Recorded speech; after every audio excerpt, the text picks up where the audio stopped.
दोस्तों, YouTube के इतिहास में पुराने नोट और सिक्कों के अब तक के इतिहास में बिल्कुल पहली बार आपको भारतीय मुद्रा के सिर्फ 3 नोट और एक सिक्के के बदले कीमत मिलने जा रही है, पूरे 2 करोड़ रुपए। और ये 3 नोट और एक सिक्का इतने दुर्लभ भी नहीं है कि किसी के पास मिलना भी मुश्किल हो, बल्कि इनमें से कोई एक नोट या सिक्का तो जरूर मिल ही जाएगा। इसलिए भले ही आपके पास ये चारों रेयर करेंसी एक साथ ना होकर इनमें से कोई सिंगल यूनिट भी मौजूद है, यानी कि अगर आपके पास इनमें से कोई एक नोट या सिक्का भी मिल जाता है तो उसको भी आप आराम से बेच सकते हैं। और इस रेयर करेंसी के पेयर में से किसी सिंगल यूनिट को बेचकर भी आप कम से कम 30 लाख रुपए तक प्राप्त कर सकते हैं। दोस्तों, कई बार कुछ रेयर नोट और सिक्के बहुत ही हाई प्राइस पर सेल हुए हैं, जिनमें भारतीय मुद्रा के भी बहुत सारे नोट और सिक्कों का भी नाम आता है। जैसे कि कुछ समय पहले तक आप पुराने नोट और सिक्कों की कोई भी वीडियो देखते थे तो उसमें 5 रुपए के ट्रैक्टर वाले नोट या 5 रुपए और 10 रुपए के श्री माता वैष्णो देवी के श्राइन बोर्ड वाले सिक्कों की 5 लाख से लेकर 10-12 लाख रुपए तक कीमत बताई जाती थी। उस समय इन करेंसी की काफी ज्यादा डिमांड होने की वजह से कलेक्टर्स इनकी मुंह मांगी कीमत देकर लोगों से इन्हें खरीद लेते थे। लेकिन धीरे धीरे इनकी डिमांड गिरती गई और अब तो आलम यह है कि इस करेंसी के बदले लाखों रुपए तो छोड़ो, कोई हजारों देने को भी तैयार नहीं है। लेकिन दोस्तों, आपने सुना होगा कि मार्केट में एक नई चीज की डिमांड में आने से पुरानी की डिमांड गिर जाती है, और आजकल पुराने नोट और सिक्कों के व्यवसाय में भी यही हो रहा है।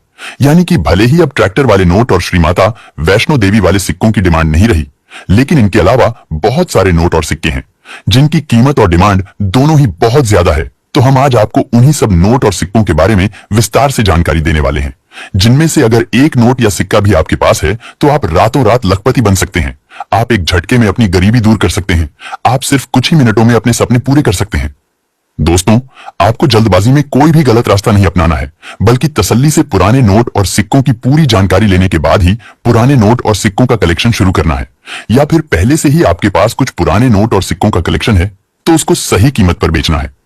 दोस्तों, पुराने नोट और सिक्कों के बिजनेस में फर्जी और फ्रॉड लोगों का हस्तक्षेप बहुत ज्यादा बढ़ता जा रहा है, लेकिन आपको पूरी सावधानी बरतनी है। किसी भी तरह का कोई रजिस्ट्रेशन नहीं करवाना है और पुराने नोट व सिक्के बेचने के लिए कोई भी फीस या शुल्क नहीं देना है। दोस्तों, जब तक आपके पुराने नोट और सिक्के बिक नहीं जाते और आपके नोट और सिक्कों का पेमेंट आपको मिल नहीं जाता, तब आपको नोट और सिक्के बेचने के लिए 1 रुपया भी खर्च करने की जरूरत नहीं है। अब तक तो आप यही सुनते आ रहे थे कि कुछ फ्रॉड लोग नकली बायर बनकर लोगों से registration fees, file charge, GST charge या फिर आरबीआई लेटर बनवाने के नाम पर पैसे लूट लेते हैं। लेकिन अब एक बहुत ही चौंकाने वाला फ्रॉड भी सामने आया है, जो कि कोई फर्जी या नकली बायर नहीं, बल्कि खुद असली बायर्स ही कर रहे हैं।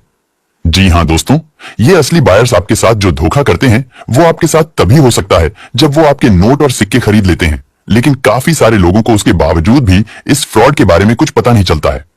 अब आप इस खेल को जरा गौर से समझिए कि किस तरह एक असली बायर आपके सारे नोट और सिक्के खरीदकर आपको सचमुच लाखों रुपए कीमत देने के बावजूद भी आपके साथ फ्रॉड कर जाते हैं। असल में होता क्या है कि कुछ कम पढ़े लिखे लोग या फिर जिनको पुराने नोट और सिक्कों के बारे में कोई जानकारी नहीं होती है, वो लोग असली बायर को अपने नोट और सिक्के बेचते हैं। हालांकि उनसे किसी भी तरह का कोई शुल्क नहीं लिया जाता और उनके किसी भी निजी दस्तावेज की फोटो या जानकारी भी नहीं ली जाती है। लेकिन उनके नोट और सिक्कों की जो असल कीमत होती है, असली बायर्स उससे काफी कम कीमत देकर उनसे वो नोट और सिक्के खरीद लेते हैं। लेकिन अगर आपको पुराने नोट और सिक्कों के बारे में ज्यादा नहीं तो बस अपने नोट और सिक्कों की तो पूरी जानकारी जरूर होनी चाहिए, जिससे आप इस नहीं दिखने वाले फ्रॉड से बच सकते हैं। अगर आपको अपने कलेक्शन में से प्रत्येक नोट और सिक्के की सही कीमत मालूम होगी तो असली बायर को हर हाल में आपको वो कीमत देकर उस नोट या सिक्के को खरीदना होगा। वैसे देखा जाए तो सभी असली बायर्स भी ऐसा नहीं करते हैं, लेकिन कुछ लोग हैं जो ज्यादा मुनाफा कमाने के लालच में इस तरह की घटिया हरकत को अंजाम देते हैं।